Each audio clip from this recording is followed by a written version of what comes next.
નમસ્કાર, આપ નિહાળી રહ્યા છો ન્યૂઝ ફોર ઇન્ડિયા। તો મહત્વપૂર્ણ સમાચાર તરફ નજર કરીએ તો મહત્વના સમાચાર સામે આવી રહ્યા છે।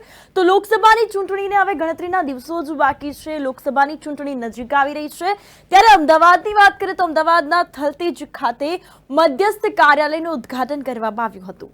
આગામી લોકસભાની સામાન્ય ચૂંટણી 2024ની તૈયારી માટે ગુજરાત રાજ્યની તમામ 26 લોકસભા સીટોના મધ્યસ્થ કાર્યાલયના ઉદ્ઘાટન એક જ દિવસે એક જ સમયે કરવામાં આવ્યા હતા। તમામ લોકસભા સીટના મધ્યસ્થ કાર્યાલયોના ઉદ્ઘાટન પૈકી ગાંધીનગર લોકસભા સીટના કાર્યાલયનું ઉદ્ઘાટન ભાજપના રાષ્ટ્રીય અધ્યક્ષ જેપી નડ્ડા, પ્રદેશ અધ્યક્ષ સી.આર. પાટીલ તથા મુખ્યમંત્રી ભૂપેન્દ્ર પટેલના વરદ હસ્તે કરવામાં આવ્યું હતું।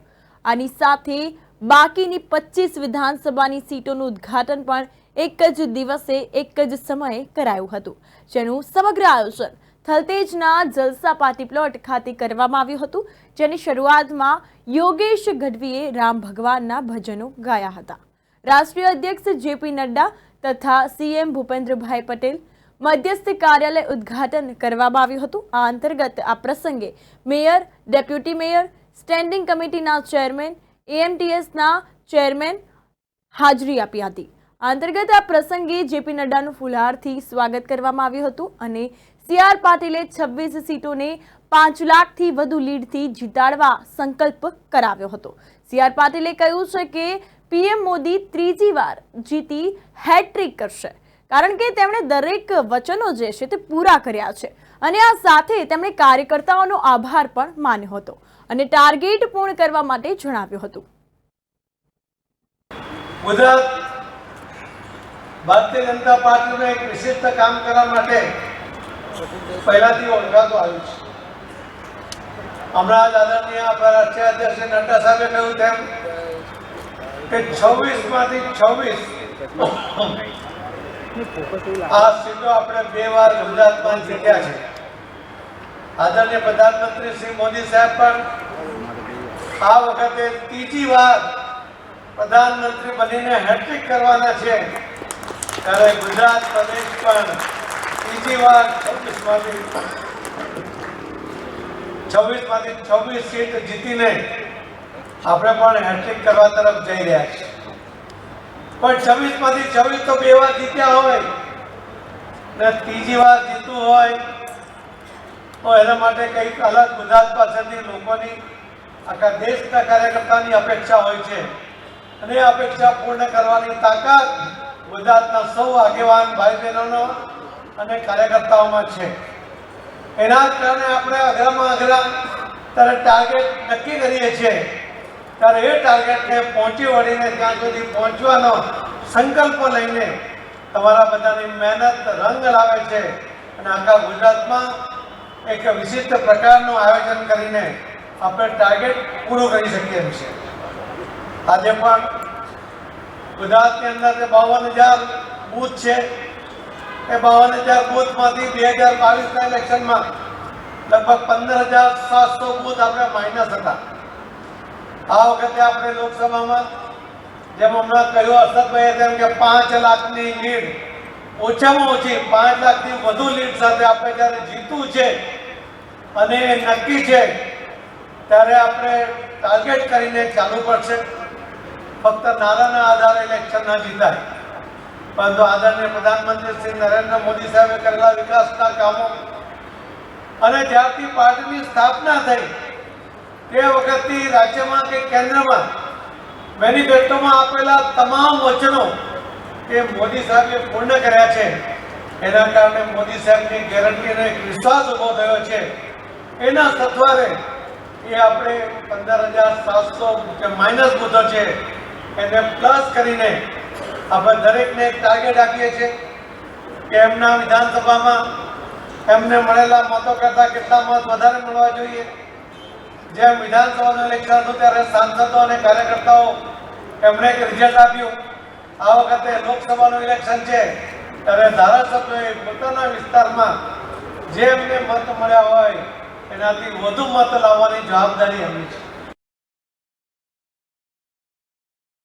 પીએમ મોદીના દરેક કાર્યોમાં સહભાગી થવા માટે અપીલ કરી હતી અને હજુ ઘણું એવું કાર્ય કરવાનું બાકી છે। આ ઉપરાંત કેન્દ્રીય ગૃહમંત્રી શાહને પોતાના ક્ષેત્રમાં દરેક પરિસ્થિતિથી અવગત રહે છે તથા સરકાર અને સંગઠન એક જ છે। આ ઉપરાંત લેટેસ્ટ ટેકનોલોજી ઉપયોગ કરી ઝડપથી કાર્યવાહી કરવામાં આવતી હોય છે, પણ દરેક સીટો 5 લાખથી વધુ લીડથી જીતાડવા માટે સંકલ્પ કર્યો હતો। આજે સ્વાતંત્ર્ય સેનાની આઝાદ હિંદ ફૌજના સ્થાપક શ્રી સુભાષચંદ્ર બોઝની જન્મતિથિ એટલે કે આપણે પરાક્રમ દિવસની આપ સૌને ખૂબ ખૂબ શુભકામનાઓ પાઠવું છું।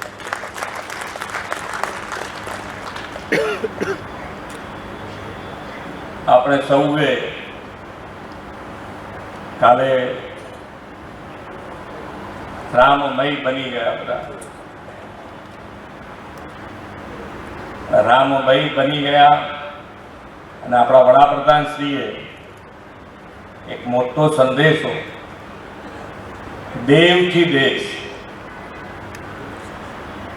એટલે દેવ અને દેશ એ બંને માટે ને આપણી જે પ્રેમ છે, એમની પ્રીતિ છે આપણી, કે ક્યાંય કરતા ક્યાંય કચાશ ના હોય એ રીતે આપણે બધાએ કામ કરવાનું।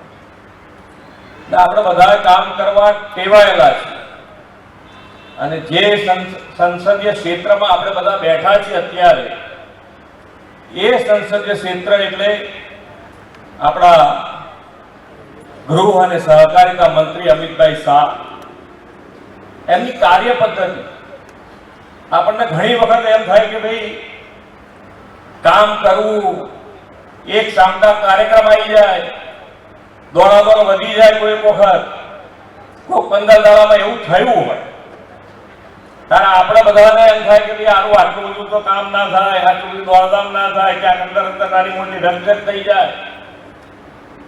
પણ આપણને આપણા નેતૃત્વ એવું મળ્યું છે કે જ્યારે જ્યારે એમની કાર્ય પદ્ધતિ સામે આપણે જોઈએ ત્યારે આપણને એમ થાય કે ના ના, આપણે તો હજુ ઘણું બધું દોડવાનું બાકી છે। આ પ્રસંગે રાષ્ટ્રીય અધ્યક્ષ જેપી નડ્ડાએ જણાવ્યું કે હજુ ચૂંટણી વાર હોવા છતાં ભાજપે પહેલું કાર્યાલય ખોલ્યું, કારણ કે બીજેપી ફર્સ્ટ, ગુજરાત ફર્સ્ટ છે અને ભારત ફર્સ્ટ છે। તેમણે સરદાર વલ્લભભાઈ પટેલનું ઉદાહરણ આપ્યું। આ ઉપરાંત મોદીજી એ એવા કાર્યો છે કે આ વખતે પણ 26માંથી 26 સીટો મળશે। દુનિયામાં સૌથી જાણીતા નેતા પીએમ મોદી છે। તેમણે સરકારની વિવિધ યોજનાઓની વિશેષતાઓની ચર્ચાઓ કરી હતી। मेरा ये सौभाग्य है कि मुझे आज गांधीनगर में भारतीय जनता पार्टी के 2024 के चुनाव के दृष्टि से जो लोकसभा के कार्यालय की व्यवस्था बनाई गई है, यहाँ गांधीनगर में भी और ऐसे ही अन्य 25 स्थानों पर, यानी 26 के 26 लोकसभा क्षेत्र में हम कार्यालय का श्री गणेश कर रहे हैं। इस कार्यक्रम में इतनी बड़ी संख्या में सभी कार्यकर्ता डिजिटल माध्यम से, वर्चुअल माध्यम से जुड़े हैं। सबसे पहले तो मैं आप सबका हार्दिक अभिनंदन करता हूं, स्वागत करता हूं इस कार्यक्रम में शामिल होने के लिए। और साथ ही साथ मैं सीआर पाटिल जी को और भूपेंद्र भाई को और गुजरात की टीम को इसके लिए बधाई देता हूं कि उन्होंने लोकसभा चुनाव के श्री गणेश होने से पहले ही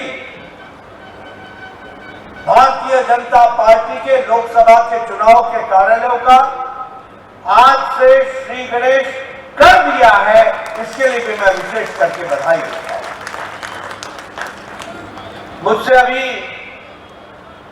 जब मैं कार्यालय का उद्घाटन करके बाहर आया तो मुझसे पत्रकारों ने पूछा कि आप अभी तो चुनाव घोषित नहीं हुए और कैंडिडेट की बात भी अभी दूर है और आप कार्यालय घोषित कर रहे हैं। तो मैंने उनसे कहा BJP first, Gujarat first, and we have to make under Prime Minister Modi, India first we have to go forward. इसलिए आप सबको विशेष करके बधाई कि भारतीय जनता पार्टी ने, गुजरात प्रदेश ने पहल की है और फर्स्ट होकर के इस काम को आगे बढ़ाया है। मित्रों, इस देश के सांस्कृतिक विरासत में, धार्मिक विरासत में, आध्यात्मिक विरासत में, राजनीतिक विरासत में गुजरात प्रदेश का एक अपना अनूठा योगदान है।